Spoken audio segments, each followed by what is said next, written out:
Eh bien bonjour à tous, c'est OP Code et bienvenue à vous dans cette nouvelle vidéo, sur la formation assembleur. C'est parti. Alors aujourd'hui qu'est-ce qu'on va voir? On va tout simplement voir tout ce qui est donc, je décide un peu de revoir un peu tout. Ce que je vous ai dit dans la première vidéo, notamment l'utilisation d'un registre et tout simplement la stack. D'accord, donc voilà, c'est ma préoccupation pour le moment. Là,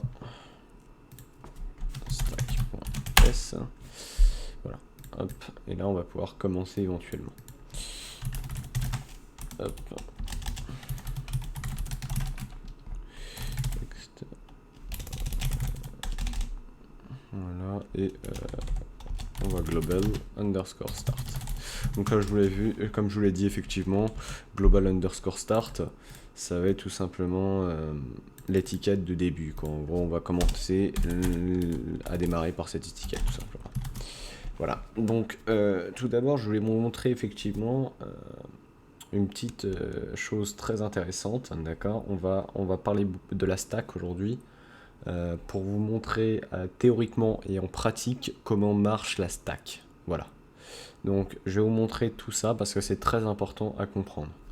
Donc tout d'abord, j'ai vu un jour, on m'a donné une petite idée pour expliquer ça très simplement. Alors vous avez tout simplement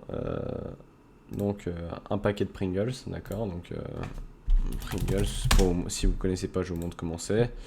Vous avez une petite boîte de Pringles comme ça, d'accord. Voilà, donc une petite boîte de Pringles comme ça. Et cette boîte, vous décidez d'y mettre tout d'abord un iPhone dedans. Vous mettez donc effectivement dans un premier temps un iPhone. Il se trouvera au fond. Ensuite, si vous décidez de mettre un Kinder par-dessus l'iPhone, il y aura un Kinder par-dessus l'iPhone. Si en revanche vous mettez encore en plus un Mars au-dessus du Kinder, logiquement il sera tout en haut.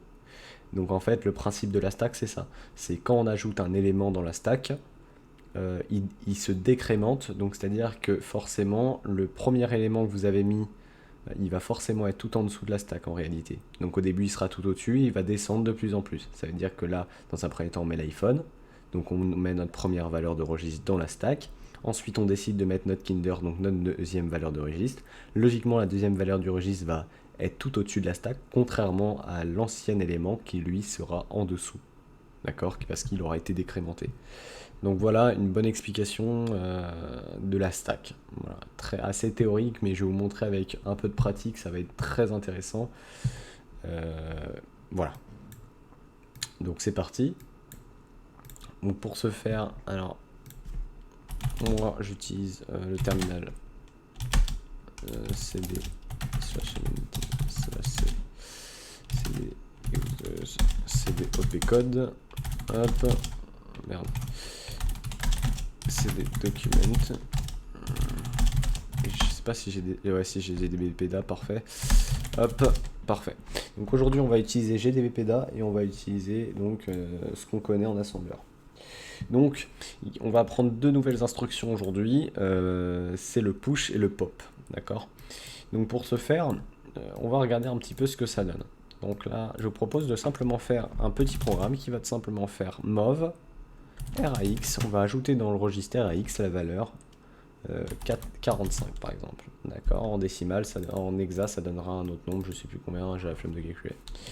Voilà, donc si on teste à présent notre petit programme et que là on fait nasm-felf 64 de stack.s-o stack,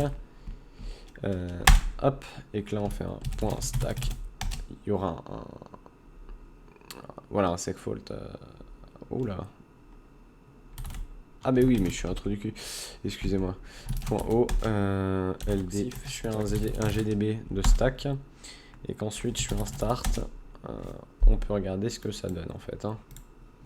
Donc qu'est-ce que ça donne théoriquement? Dans un premier temps, on move. Donc 0x2d, c'est simplement 45 en hexa. Donc si maintenant je fais tout simplement un ni pour next instruction, on peut regarder effectivement que c'est bien stocké dans rax. C'est ça le principe de l'utilisation de mov. D'accord. Voilà, c'est tout. C'est tout. Ce qui nous intéresse pour le moment. rax 0x3, c'est... Ouais, voilà. Donc ok, voilà, c'est tout ce qui nous intéresse pour le moment. Très bien. Ok, donc maintenant, vous voyez bien que ça marche. Maintenant, le problème, c'est quoi? C'est ici, on a un petit onglet très sympa qui est la stack, d'accord? Avec toutes ces adresses dans mémoire. Et on peut voir effectivement ici les incrémentations des objets. Ça veut dire que si maintenant j'affiche notamment cette première valeur, donc de RSP, parce que la stack pointer, c'est le registre qui pointe au début de la stack, et ben en fait, si on fait ça, et ben on obtient le nombre de valeurs dans la stack. Enfin, pas dans la stack, mis dans les command line, pardon. Donc voilà. Ok. Ensuite, ici, on a des variables d'environnement, d'accord? Là, par exemple, on a le PWD, donc le pass actuel où on est. Donc, on peut y accéder par intermédiaire de ceci.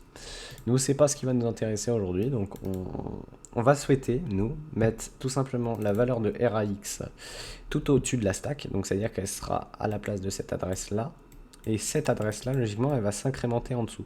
Parce que la stack, comme je vous l'ai dit, on met un premier objet, l'ancien objet en dessous, tout au-dessus va forcément descendre, et ainsi de suite, et ainsi de suite.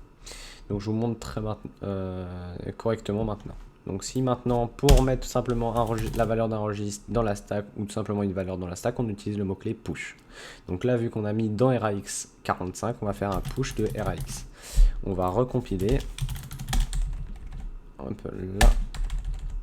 On va recompiler, on va tout simplement regarder ce que j'ai des stack, start. Voilà, donc dans un premier temps, si on fait any, effectivement, on a bien la valeur de RAX ici. Maintenant, on passe à l'autre instruction, donc vers le push. Voilà, et on peut regarder effectivement que, hop, ça s'est décrémenté comme on l'avait prédit. Donc c'est bien arrivé tout au-dessus de la stack, donc à la place de 0, donc l'adresse 0, quoi. Et voilà, notre valeur est bien arrivée là. Et ce qui est très intéressant, c'est que logiquement, je vous ai parlé, voilà, donc maintenant, si on peut très bien voir que si aussi je fais ici un push maintenant de 78, et que je fais un Q, et que je fais, hop, je recompile, et que je fais un GDB stack, hop, start, là si je fais un any, on a bien dans RAX, comme vous pouvez le voir. Ensuite, je refais un any, et là, on a bien effectivement ceci au début de la stack. Et comme je vous l'ai dit, c'est comme si on mettait d'abord cette instruction dans la boîte de Pringles, donc 45 dans la boîte de Pringles en premier. Logiquement, si maintenant je mets 78 dans la boîte de Pringles, 45 sera bien évidemment en dessous de 78. Si on fait ceci, hop, effectivement, 78 en hexadécimal et au-dessus de la stack de notre valeur précédente en fait. Donc c'est ça qui est intéressant, c'est-à-dire que si maintenant logiquement si vous réfléchissez bien, si je mets ensuite push de 76, ce sera 76 qui sera tout au début de la stack. Voilà. Donc c'est ça qui est très intéressant. Maintenant, si vous réfléchissez, effectivement, on a le même ordre pour la boîte de Pringles. Ça veut dire qu'on met une valeur, ensuite on met une autre valeur au-dessus, ensuite une autre valeur au-dessus. Logiquement, la première valeur du début est forcément en dessous. Maintenant, logiquement, si on veut enlever des valeurs de la stack, ce sera forcément par le dessus. Parce que si on met un iPhone dans la boîte Pringles, ensuite on met une boîte de chocolat, ensuite on met 45, une carte à jouer, logiquement, si on souhaite enlever une valeur de la stack, enfin de la boîte, eh ben, ce sera d'abord la carte à jouer, et ainsi de suite, jusqu'à arriver à notre ancienne première valeur. Donc là, ça va se réincrémenter. Enfin, ça va plutôt se décrémenter, parce que juste avant, ça s'incrémentait plutôt. Les valeurs s'incrémentaient en fait. Donc voilà. Donc on pourrait essayer. Pour ce faire, en assembleur, il existe tout simplement, hop, le mot-clé pop qui sert à enlever la valeur qui pointe dans RSP, dans le registre RSP, donc tout au-dessus de la stack, vers un autre registre. Donc si maintenant je fais pop de RDI, d'accord, logiquement la valeur tout au-dessus qui pointe au-dessus de la stack, donc dans RSP, va tout simplement mettre dans le registre RDI. Donc on peut tester à présent dans un aspect de pratique.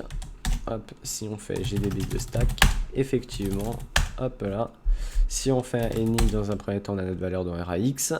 Hop, on refait any, là il est bien ici. Ensuite on fait un push de 78, vous allez voir, ça va fonctionner. Il y aura bien 78 au-dessus.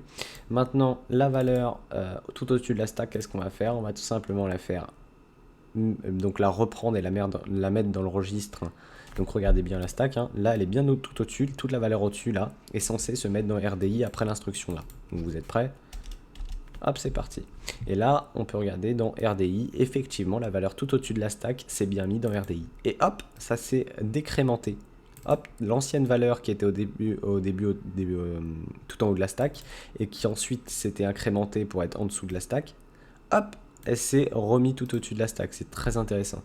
Donc j'espère que vous avez compris cet aspect, parce que je sais que la stack c'est très théorique, mais j'essaie de vous montrer avec un peu de pratique, même si je sais que c'est un peu complexe. Voilà. Donc faut pas hésiter à me dire dans les commentaires si vous n'avez pas compris. Donc c'était une assez courte vidéo sur la stack, parce que je trouvais ça important de remettre au point tout ce qui est stack en fait. Donc ensuite je vous montrerai comment plus tard afficher les valeurs à l'intérieur de la stack. Ce sera intéressant de pouvoir jouer avec. Donc voilà, sur ce, je vous souhaite une bonne soirée. Salut à tous.